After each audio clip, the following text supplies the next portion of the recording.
Management of medial end clavicle fractures Part 2. We saw at the end of the last talk the issues with the plate configurations available to fix medial end clavicle fractures. One issue was that the fragment is often small and comminuted. Access to the superior aspect of the medial end of the clavicle is compromised, partly from screw angle fixation with the head in the way, and also damage to the insertion of the sternocleidomastoid. Putting the screws in front to back does have some issues with potential vascular compromise posteriorly. Taking these restrictions into account, the ideal scenario would be to have a plate at the medial end of the clavicle on the anterior surface with multiple unicortical screws, and then more laterally, 2 centimeters beyond the insertion of sternocleidomastoid, a plate on the superior axis of the clavicle. Currently, there's no commercially available plate that will do this. However, armed with some plate benders and a lateral clavicle plate, by carefully twisting the plate around the junction between the flared part and the straight part, it's possible to achieve a 90-degree twist, also taking into account the 35-degree angle between the junction of the medial end of the clavicle and the shaft.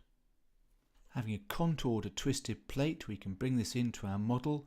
Using a central screw to locate the plate, we can put in multiple unicortical screws in the medial end and then secure the plate laterally with superior to anterior screws.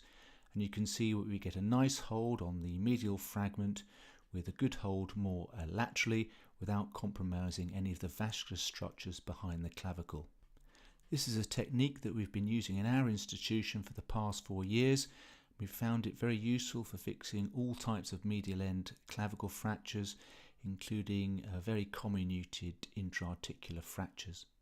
We've recently looked at some of our earlier cases and produced a case series of displaced medial end clavicle fractures treated with an inverted distal clavicle plate contoured through 90 degrees. This is due to be published in the Journal of Shoulder and Elbow Surgery later this year.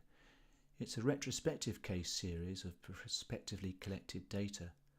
All of the patients underwent an open reduction internal fixation for medial end clavicle fractures using a twisted contoured lateral plate. There was a minimum follow-up of 24 months. Our exclusion criteria were patients who'd had a previous clavicle fracture or SCJ injury and bifocal fractures.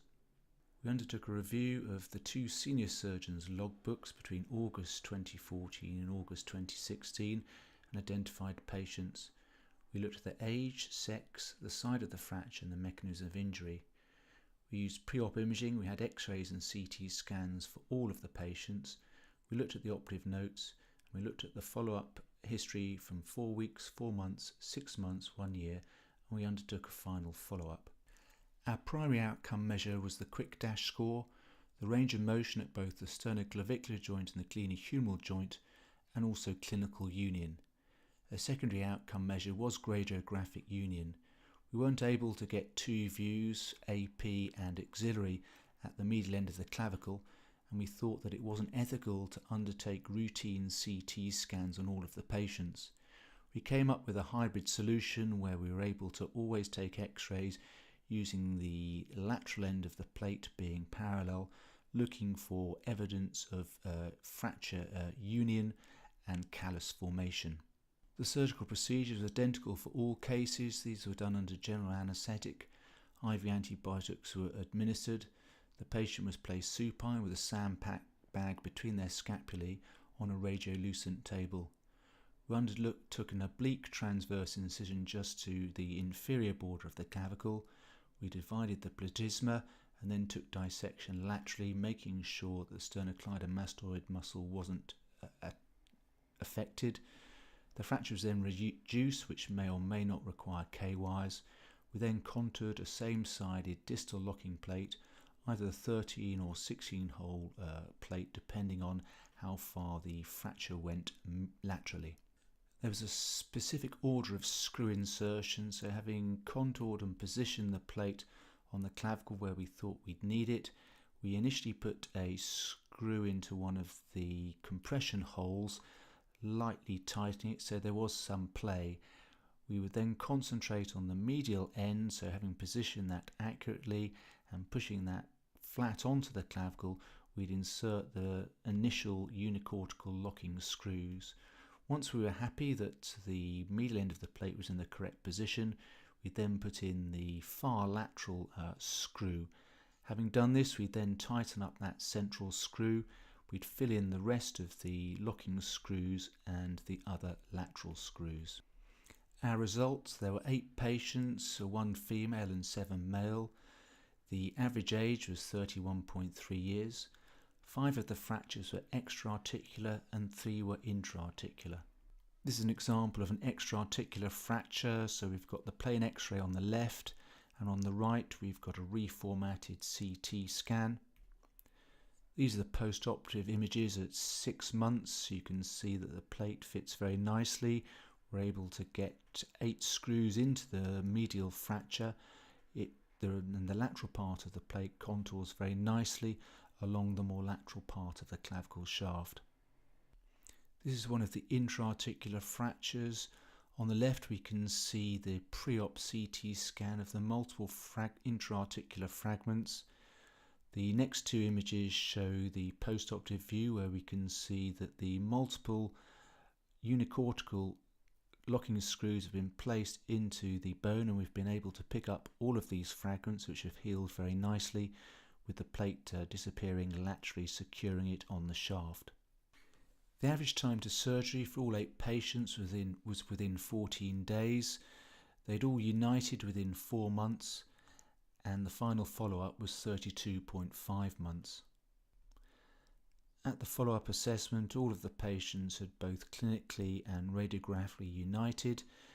The average quick dash score was 0, and all of the patients have regained a full range of motion at both their sternoclavicular joint and glenohumeral joint.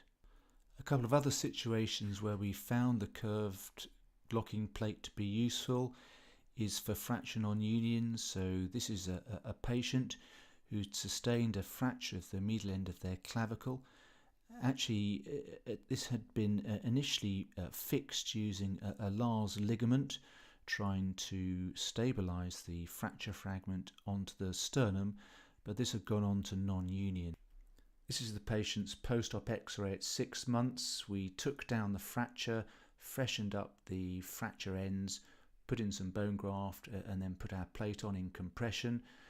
This chap is a Marine and he's had multiple previous injuries, so the rib fracture plates and the screw from the Bristow Latige procedure predated his injury. This is a case of a 17-year-old rugby player who sustained a type 2 fracture dislocation of his sternoclavicular joint and also a fracture at the medial end of his clavicle. In this case, we fixed the fracture with the curved contour plate and then stabilized his sternoclavicular joint using a soft tissue technique. So in summary, the incidence of medial end clavicle fractures is perhaps higher than was previously thought, accounting for 10% of all fractures.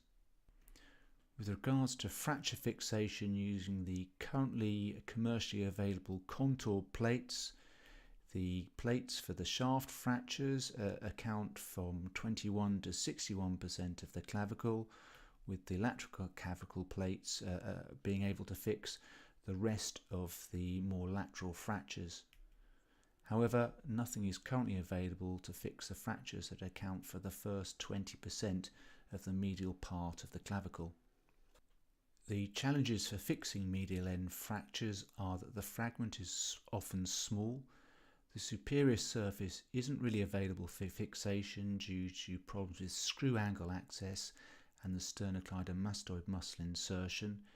Screwing from anterior to posterior does have some issues with regards to potential posterior vascular compromise. One potential solution to this problem is using an inverted lateral clavicle plate twisted through 90 degrees so that multiple unicortical locking screws can be put in anterior to posterior in the most medial end of the clavicle, with the plate more laterally being positioned superiorly so that superior to inferior screws are used in this position.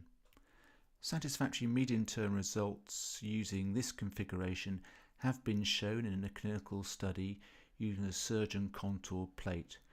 However, there are some issues with regards to the biomechanics of the plate, having contoured it, and we suspect that a commercially produced pre-contoured plate may be more robust.